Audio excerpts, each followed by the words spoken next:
ഇത് മിനി കുര്യൻ. 2009 ഫെബ്രുവരി 7 ചേർത്തലയ്ക്കടുത്ത് തുറവൂരിലായിരുന്നു മിനിയുടെ ജീവിതം മാറ്റിമറിച്ച സംഭവമുണ്ടായത്. ലണ്ടനിലേക്ക് ഉപരിപഠനത്തിനായി പുറപ്പെട്ട മിനിയെ യാത്രയാക്കി തിരിച്ചു പോരവേ അച്ഛനും മകനും സഞ്ചരിച്ച കാർ അപകടത്തിൽപ്പെട്ടു. അച്ഛൻ കുര്യന് തലയ്ക്ക് ഗുരുതരമായി പരിക്കേറ്റു. വിവരമറിഞ്ഞ യാത്ര പാതി വഴിയിൽ ഉപേക്ഷിച്ച മിനി അച്ഛന്റെ അരികിലേക്ക് തിരിച്ചെത്തി. അവിടെ വന്നപ്പോഴാണ് അറിഞ്ഞത് ബ്രെയിന് ഡാമേജ് ആയി, ക്രേനോട്ടമി ചെയ്തു. അപ്പം രക്ഷയൊന്നുമില്ല. അപ്പം ഞാൻ എന്നെ പപ്പയെ ഓപ്പറേറ്റ് ചെയ്ത് ഡോക്ടറെ കണ്ടപ്പോൾ ഡോക്ടർ പറഞ്ഞു, there is nothing we can do, we have done everything, so you want to inform anybody you can. അപ്പം ഞാൻ പെട്ടെന്ന് ഡോക്ടറുടെ കയ്യിൽ കയറി പിടിച്ചു. പറഞ്ഞു, no, I will not take him dead from the hospital, I will take him alive. പിന്നെ ഒരു സിനിമാ കഥ പോലെയായിരുന്നു മിനിയുടെ ജീവിതം. കുര്യന്റെ തലയിലെ ഓർമ്മകൾ സംഭരിക്കുന്ന ഭാഗം നീക്കം ചെയ്യേണ്ടി വന്നു. ഓർമ്മകളോട് കുര്യന് വിട പറയേണ്ടി വന്നു. മകളെയും ഭാര്യയെയും എന്നുവേണ്ട ഇതുവരെ കഴിഞ്ഞതൊന്നും ഓർത്തെടുക്കാൻ കഴിയാത്ത അവസ്ഥ. എന്നാൽ വിധിയോട് തോറ്റ് കണ്ണീർ വാർക്കാൻ മിനി തയ്യാറല്ലായിരുന്നു. അച്ഛനെ ജീവിതത്തിലേക്ക് തിരികെ കൊണ്ടുവരാനുള്ള പാഠപുസ്തകമായി മിനി കൂടെ നിന്നു. പതുക്കെ പതുക്കെ എല്ലാം പഠിപ്പിച്ചു. ഒരു കുഞ്ഞിനോടെന്ന പോലെ സ്വയം ഭക്ഷണം കഴിക്കാൻ, ഫോണിൽ സംസാരിക്കാൻ. 1 വർഷം നീണ്ട മിനിയുടെ അധ്വാനം ഫലം കണ്ടു തുടങ്ങി. All the things we had helpers ഉണ്ടെങ്കിലും നമ്മളെല്ലാം നമ്മുടെ ഫാദറിനെ നമ്മൾ തന്നെ എല്ലാം ചെയ്യും. ഇച്ചിരി ഓക്കെ ആയി തുടങ്ങി ഒരു റൂമിൽ നിന്ന് മറ്റൊരു റൂമിൽ ഫോൺ യൂസ് ചെയ്യാൻ പഠിപ്പിച്ചു. അതായത് മൊബൈലിൽ നിന്ന് ലാൻഡ് ഫോണിൽ നിന്ന് വിളിക്കും.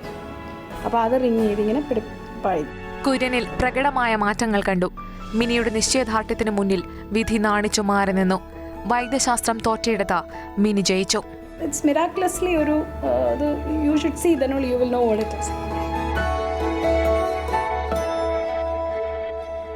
തന്റെ അച്ഛൻ അനുഭവിച്ച അവസ്ഥയിലൂടെ ജീവിച്ച മിനി അങ്ങനെയാണ് മാനസിക വെല്ലുവിളി നേരിടുന്ന കുട്ടികൾക്കായി സെന്റർ ഫോർ ഓട്ടിസം ഇന്ത്യ എന്ന സ്ഥാപനം ആരംഭിക്കുന്നത്. അവിടെയുള്ള ജീവിതങ്ങൾക്കും അവരുടെ കുടുംബങ്ങൾക്കും താങ്ങും തണലുമാണ് മിനി. 2015 5 കുട്ടികളുമായി തുടക്കം. ഇപ്പോൾ 26 കുട്ടികളുണ്ട് മിനിയുടെ സ്ഥാപനത്തിൽ. ഭിന്നശേഷിയുള്ളവരോട് നമ്മുടെ മനോഭാവം മാറേണ്ടതുണ്ടെന്ന് മിനി പറയുന്നു. അവർക്ക് പ്രയോജനപ്പെടുന്ന രീതിയിൽ വിദ്യാഭ്യാസ സമ്പ്രദായം മാറ്റേണ്ടതുണ്ട്. സെന്റർ ഫോർ ഓട്ടിസം ഇന്ത്യയിൽ മിനി അവലംബിച്ചിരിക്കുന്ന പാഠ്യപദ്ധതി നല്ലൊരു മാതൃകയാണ്. ഇവിടെ ഓരോ കുട്ടിക്കും വേണ്ടി വ്യത്യസ്തമായ പാഠ്യപദ്ധതിയാണ് മിനി സ്വീകരിച്ചിരിക്കുന്നത്. ഇതിനായി 1 മാസത്തോളം കുട്ടിയെക്കുറിച്ച് പഠിക്കേണ്ടതുണ്ടെന്ന് മിനി പറയുന്നു. അതിനുശേഷമാണ് അധ്യയനം ആരംഭിക്കുക. പലർക്കും പല അണ്ടർസ്റ്റാൻഡിംഗ് ആണ്. പലർക്കും അണ്ടർസ്റ്റാൻഡിങ് കപ്പാസിറ്റി സ്കില്ലും എല്ലാം ഡിഫറെൻ്റ്.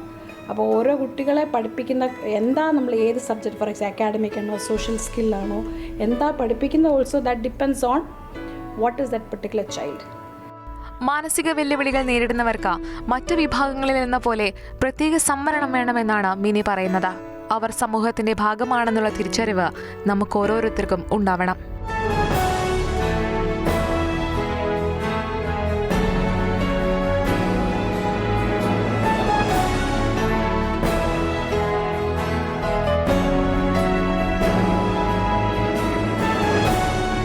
അഞ്ചു വർഷമായി അമേരിക്കൻ സ്ഥാപനമായ ക്രിയേറ്റീവ് ചിൽഡ്രൻ ഇന്റർനാഷണൽ സ്കൂളിന്റെ കുവൈറ്റ് ശാഖയിൽ സ്പെഷ്യൽ എഡ്യൂക്കേറ്ററാണ് മിനി.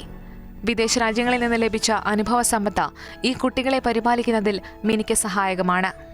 ഓട്ടിസത്തെപ്പറ്റി സംസ്ഥാന വ്യാപകമായി ബോധവൽക്കരണ പദ്ധതി നടത്താൻ ഒരുങ്ങുകയാണ് മിനി ഇപ്പോൾ. The main thing I want to do is the awareness of autism to the public, to the society. അത് ഇതൊരു ഡിസീസ് അല്ല, കുട്ടി നോട്ടി ആയിട്ടല്ല, ഇത് പേരൻസിൻ്റെ മിസ്റ്റേക്ക് കൊണ്ടല്ല. This can happen to anybody.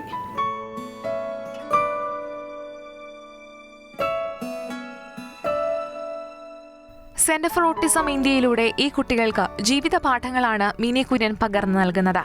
ഇവിടെ എത്തുന്ന കുട്ടികളുടെ മുഴുവൻ ചിലവും സ്ഥാപനം തന്നെ വഹിക്കുന്നു. ഓട്ടിസം എന്ന 3 അക്ഷരത്തിനപ്പുറം ജീവിതവും സ്വപ്നങ്ങളുമുണ്ട്. നമ്മളെപ്പോലെ അവരും ഈ ഭൂമിയുടെ അവകാശികൾ തന്നെ.